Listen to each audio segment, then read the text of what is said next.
Thank you all for taking your time out to listen to my words. I am so happy and excited to be here. And I don't know how many years some of the younger people have been camping here for, but just wait till you get older and get to come on back. It's gonna blow your mind. You get to see all your memories you had throughout your childhood around your brothers and your friends and the older adults that helped bring you through this journey in your lives. It's extraordinary. Look at all of this goodwill all in one area today. I want everyone just to give a clap before I even get into it, for ourselves, for what we're doing and the spirit we have here, trying to represent the best qualities in human beings. Okay, so my background real quick.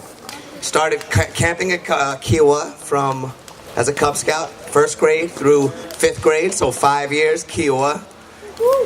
It was wonderful. And then I saw the light. I know. Hey, we can settle it if you want. Come up here, we'll get this over with. I'm just putting it out. I remember, it was my last year at Kiowa. My scoutmaster, Mr. Norman Weissman, brought us over here so we could see what would be coming the next year. And I was ready to chain myself to the commissary so I could stay. It was out of this world. But Kiowa was perfect for at the time where I was, for me. Growing up, getting to swim in a lake for the first time in my life ever. Getting to go back there when I was still here and earning my merit badge in motorboating and water skiing. These type of things you don't get to do in Brooklyn. You can go to Manhattan, you go to Coney Island and try to water ski, see how good that goes. Right? So then I came here as so 4 years Aquehonga, 5 years Kiowa, and then I came and I worked. I worked in aquatics. So I was not a very good aquatic scout staff member, as there are many people here who can attest to. Mm-hmm. And then I came the next year and I worked in field sports, and I had a much different experience, much more happy, found a purpose. And then I had to stop because I had got accepted into West Point for college, and I had to go to basic training at West Point. And the greatest challenge I remember that summer was not being here. That was the first summer since 1st grade that I did not come up here. And that made me more sad than the people yelling at me while I was out there. And I remember so many times when we go on road marches, singing the Aquehonga song in my head while I was staring at the water to get through. And that's a true story. Very much. It brought me and made me feel whole. And I had a lot of my brothers up there, fellow staff members, send me a real nice letter that my brother, who was a staff member, my biological brother was a staff member that year. My first year at West Point was his first summer here. And everyone sent me a letter just wishing me well and loving me. And that was one of the highlights of my summer because I felt I had AQ with me even while I was there. This is one of the most special places in this world. And if you don't know it now or realize it now, you will. The world is patient. You'll catch up. And you'll realize. I went to West Point, and my journey, I'm going to try to get through this quick. So at the academies, you have to take boxing as a mandatory gym class. I had to take it for all freshmen plebes, and I realized I had a skill set, and then I signed up for basketball, because clearly I'm built for basketball. I signed up for basketball for intramurals, and I was forced to box. I didn't want to box, but the upperclassmen thought it would be funny, so they put my name on the list to box. And we ended up winning the school intramural championship. And see, at West Point, just about every cadet, maybe 80% played varsity sports, 60% were varsity letters. So intramurals was trying to show that we still got it. We weren't good enough to be recruited for a D1 sport, but we still got it. So it's very competitive. And we won the school championship, and then they had an annual tournament for all cadets to enter. And usually the collegiate boxing team sweeps it. And in my weight class, and I really was hesitant to do it, but that little itch inside of me got me to want to try it. And then I signed up, and the captain of the team, he was a senior, and he was real mean senior. A firsties, what they called, was in my weight class, and I ended up knocking him out in front of half the school in the finals. And then they asked me to come on. I had my team, my classmates bought me pizza, sent me emails thanking me, because this guy was real mean. And then I joined the school team the next year, and I was very hesitant. I thought that collegiate boxers were Olympians. And I never really thought that Mike Tyson probably didn't go to college, so it was probably a different audience of boxers. And so I joined the team. I ended up winning the collegiate national championship my first year, and then I found out about a program. All right.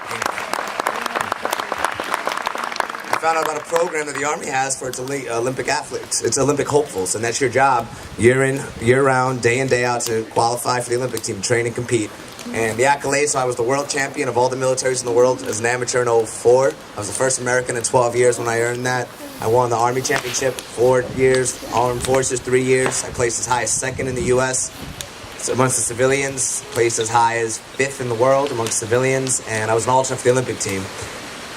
And my journey changed during my time at West Point. No, I don't have to clap. Let me get through this. You don't have to clap.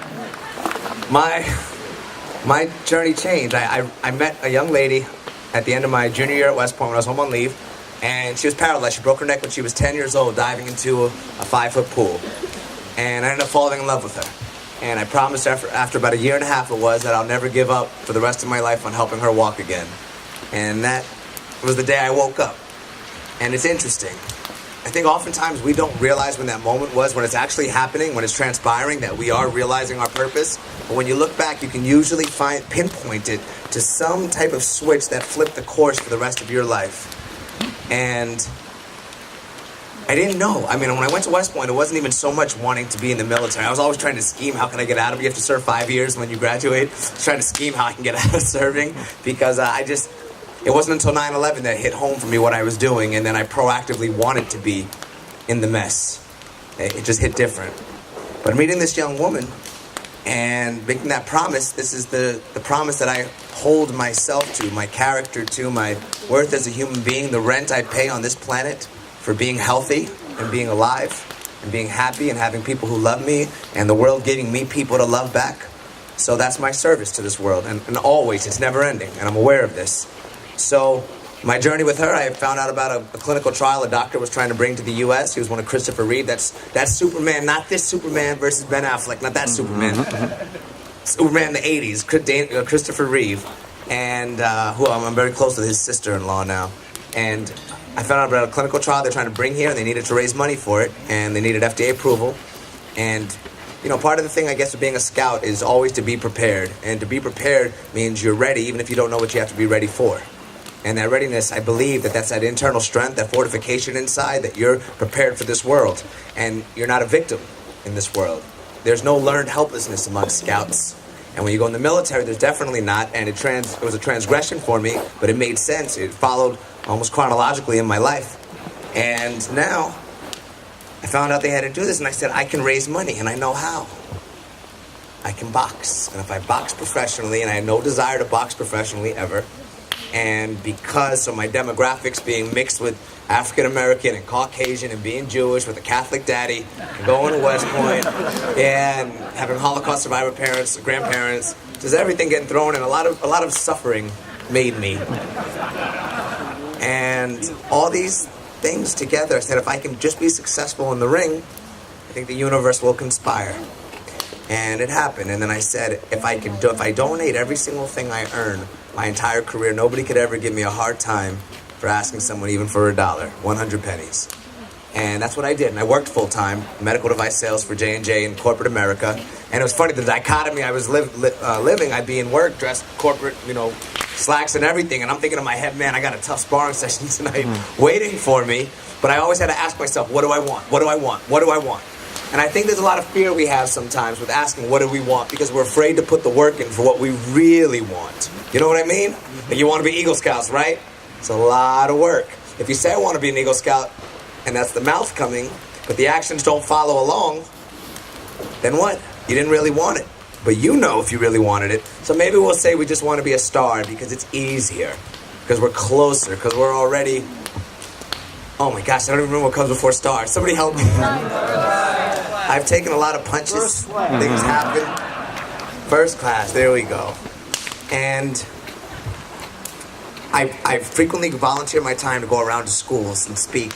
And I talk about that idea of what do you want? There were so many days when I was coming home tired on the train, New Jersey Transit, to get back to New York. And I'd be tired and I just wanted to go home and sleep. And I'd say, you know what? I can take today off. I'll go tomorrow. It's all right. And then I say to myself, wait a minute, what do I want? Well, I want Kristen to walk, and I promised her I would do whatever I could for the rest of my life. I have to go to practice. It was that easy. But I said it out loud, and I wasn't afraid to be honest with myself for what I really wanted. What I really, really wanted. So we got to ask that, and then I like to use this phrase. A lot of us think, they say if you think something, it's supposed to happen. It's like, oh, I want to be a millionaire. I wish I had $1 million. Why don't I have $1 million? Well, there's an intermediate part to this. The intermediate aspect is thoughts lead to patterns. Patterns lead to circumstances. It's the thoughts that lead, they create habits, and those create events for you to be in there. So if you're doing the right thing, the universe will conspire, and you know what the right thing is. You know that little voice in the back of your head that's always talking to you? You never tell it what to say, it just pops up, and it always tells the truth. Like if you're studying for a test, you're like, oh, I studied enough, I'm gonna go to sleep, and you know you didn't study enough. That voice, like, man, you know you didn't study enough. You're never telling that voice, man, you know you didn't study enough, and the voice is like, oh, you studied enough. No, I don't know what that voice is, if it's God, if it's your conscience, if it's something, but it's the truth. And paying attention to that voice. So that voice is telling you what you want. You have to fall in alignment with it. The choices you make have to be in alignment with it. What did I want? I wanted Kristen to walk. So I became a professional boxer. And what did the universe do? HBO Real Sports comes and covers.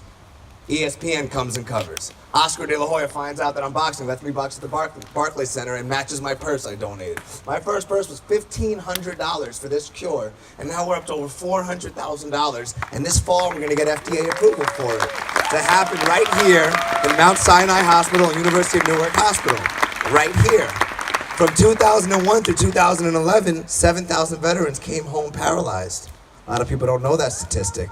The things that we do and the choices we make, every single step along the way dictate who we are. You have to take advantage of this moment you have here. You have to take advantage of being around people that are like-minded with you right now. Everyone to your left and right is like you here or you wouldn't be here. They live with the do a good deed daily. They live with the oath and the law. And they're the greatest. The Army follows it. We have 7 in the Army. Loyalty, duty, respect, selfless service, honor, integrity, and personal courage. Kind of sounds similar to what we have in the Army, right? Right? And how the fingers go from here to here to here. So I'm not promoting joining the Army, but it's the idea of selfless service to our nation in any form. Either home, every day. You walk up to somebody and you give them a hug and say hello, you just served our nation. It's that easy. Every day you share your smile. It's that easy.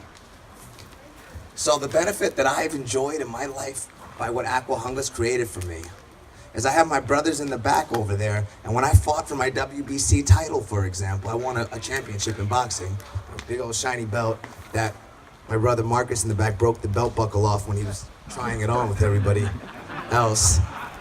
But they all came out for me. I mean, guys I hadn't seen forever came out and showed up for this fight.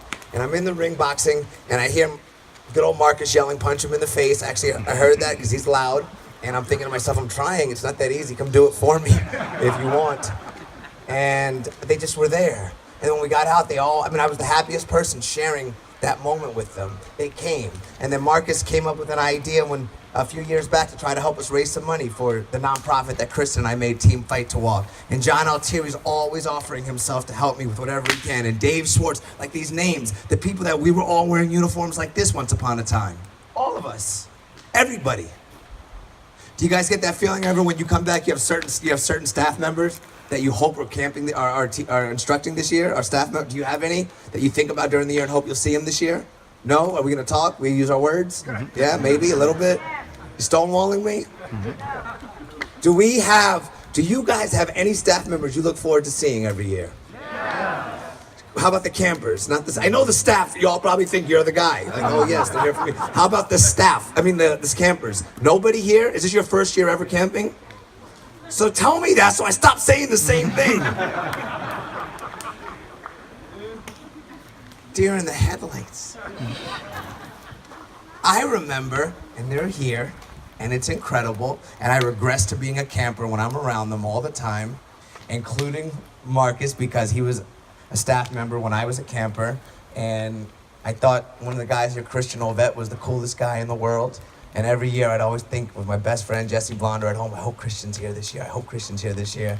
And if your last name was Doyle, I was so excited to see you when I came up. And if your last name was Norton, I was so excited to see you when I came up. I was just so happy all the time coming here. You're not judged, you're around brothers. You're around people that care about you and love you, and they're trying to make you the best version of yourself at all times. That thing, do a good deed daily, that's the greatest truth that I've ever heard in my life. Do at least one good thing daily, and it's as simple as smiling at a stranger. Offer your love relentlessly. Don't worry, it will come back. Don't do it for it to come back, but it will. It will. I'm living proof. It always returns. We are beings of light and love. Spread it. Lighten up the day of somebody around you. Make them remember that we all share this planet. And don't ever do it for something coming back, as I just said before. Do it because that's who you are. That's what scouts are. We take care of one another. We take care of people we don't know. We go out of our way to try to help those who are suffering. Does that kind of sound like the stuff you've been learning? Yeah? You're not going to talk again, are you? I'm going to see all this whole row over here. We're going to see all after this. Especially you've been eyeballing me this whole time.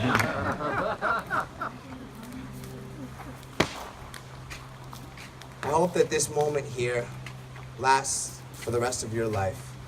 And you have this to fall back and live in if you're as happy as I am right now. And I pray that you're as happy as I am right now. I had a very long day yesterday. We had a celebrity charity softball game to raise money for soldiers injured in combat. And it was a long day on Staten Island at the Yankees field. And I didn't get home till about 9. I rested for about an hour and a half, and I drove my butt up here because I was not going to miss at least one night that I knew I just, don't be lazy, come up. And I said, what do you want? Well, I want to see my brothers, so I'm going to get up and come. And I was tired, but I drove up. I hope that this lasts for you the same way it does for me. And if it doesn't click now, the world's patient. It will. Thank you all.